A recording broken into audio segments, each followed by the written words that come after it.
ဆရာမကြီးတွေနော်ဆရာမပြန်ပြီးတော့ကိုကတော့ချင်းတယ်လောက်ကိုရှိတဲ့ပတ်စံနဲ့ကိုစားပြီးတော့ကတော့မှနော်ညာတယ်ဘူးတာနော်ဆရာမတို့ကတော့နော်အားလုံးပုံမှန်တင်တာကတော့အခုအားလုံးကအသက်40ကျော်40ကျော်သေးကျော်တော့မှကိုသိတယ်ဘာလို့ဆရာမသားတဲ့ဒီလို3နှစ်ကြီးတယ်နောက်အကောင်35နှစ်ဆိုဒီလိုအနည်းဆုံး38 39ကို40ကိုမြင့်တင်နော်အဲ့တော့40ကျမှဘောဆာမှာနော်အဲ့တော့ဘောဆာတော့ဒီနော်စတဲ့အခါမှာဒီလိုရဲ့ဘောကလမ်းကြောင်းဖြူနဲ့နော်အစီအစဉ်နေထိုင်နိုင်ပါစေတိုင်းပြည်ကောင်းလို့ဆွေမျိုးညာပြည်ကောင်းကျိုးဒီသားစုကောင်းကျိုးကိုပေါ်ဆောင်နိုင်တဲ့တကြီးတွေဖြစ်ပါလေလို့ဆုတောင်းပါလေအခုဆရာမခင်ဗျာလေးဆက်ခဲ့ပါတယ်ညာဘုရားဆုတောင်းလို့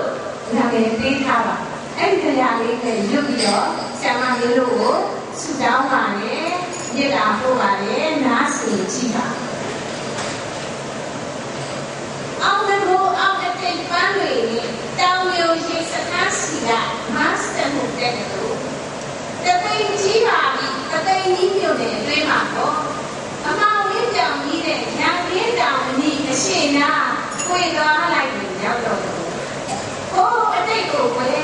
အရေးကြွယ်စိတ်ပဲပြန်လာတွေးပြီးတော့အမပဲဆွေးမိပါတော့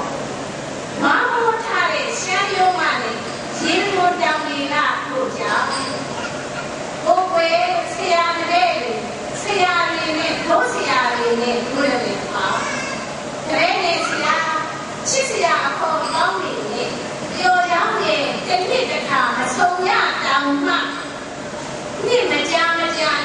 ခဏဆုံးရပါစီကြောင်းရဲ့ချစ်ဆရာတွေအပေါင်းလို့ရဲ့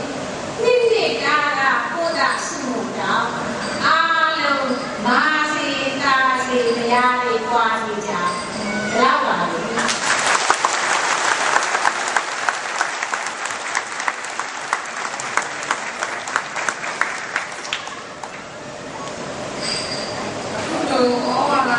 ပြောချပြီးတော့ဆရာမကြီးဒေါက်တာမဘေဟာအထူးကျေးဇူးတင်ရှိပါတယ်ရှင်။ယူမဘေနာဌာနမှာဆရာကြီးရွှေမောင်ဩဝါဒစကားပြောချပေးပါရန်လေးစားစွာဖိတ်ခေါ်ပါတယ်ရှင်။